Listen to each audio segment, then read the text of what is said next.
Digital data business 24 এ স্বাগত। আর আপনাদের সাথে আছি আমি সারা ফারজাইমা।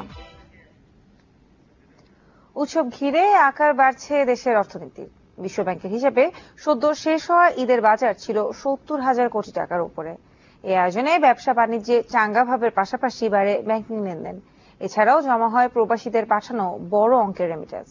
সংশ্লিষ্টরা বলছেন, অর্থনীতির এই চিত্র বলছে উন্নত হচ্ছে মানুষের জীবনমান। আরো জানাচ্ছেন নীল মাহবুব। প্রতি বছর উৎসব কেন্দ্রিক অর্থনীতির আকার বাড়ছে বাংলাদেশে।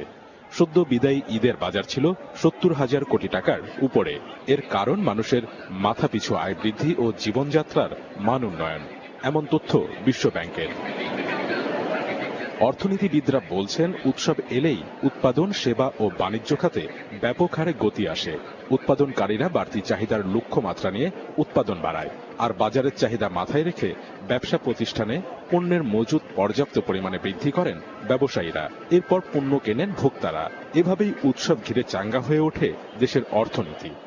যেহেতু বাংলাদেশে আস্তে আস্তে করে মানুষের ক্রয় ক্ষমতা বাড়ছে, আয় বাড়ছে, ফলে দেখা যাচ্ছে যে উৎসব কেন্দ্রিক অর্থনীতির আকারও বৃদ্ধি পাচ্ছে। অর্থনীতিতে যত অর্থ চলাচল চঞ্চলতা হবে, তত কিন্তু গুডস এন্ড সার্ভিস প্রডিউস হবে।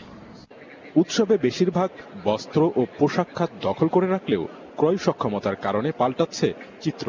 বিক্রি বাড়ছে চামড়াজাত পণ্য, জুয়েলারি, খাদ্যদ্রব্য, আসবাবপত্র, যানবাহন সহ আবাসন ও প্রকাশনারও। উৎসবে মানুষ মেতে ওঠে এবং এই মেতে ওঠার একটাই তার রিফ্লেকশন হয় তার অর্থনৈতিক কর্মকাণ্ডে।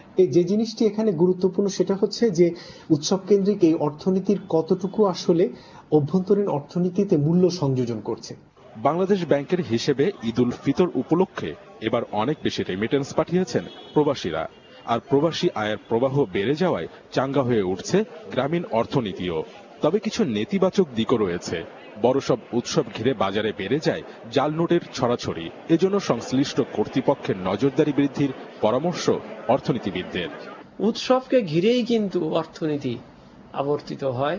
যদি এই উৎসবের অর্থনীতিকে যদি যথাযথভাবে নিয়ন্ত্রণ বা দেখভাল, মনিটরিং, পরিকল্পনা, উৎপাদনমুখীকরণ যদি করতে পারতাম বা পারি, তাহলে এটা জিডিপিতে একটা খুব উল্লেখযোগ্য অবদান রাখতে সক্ষম। নীল মাহবুব, চ্যানেল 24, ঢাকা। ঈদের ছুটি শেষে অফিস আদালত খুললেও এখনো চিরচেনা রূপ ফিরে পায়নি রাজধানী ঢাকা। এজন্য পণ্যের পাইকারি বাজারগুলোও খুব একটা দেখা মিলছে না।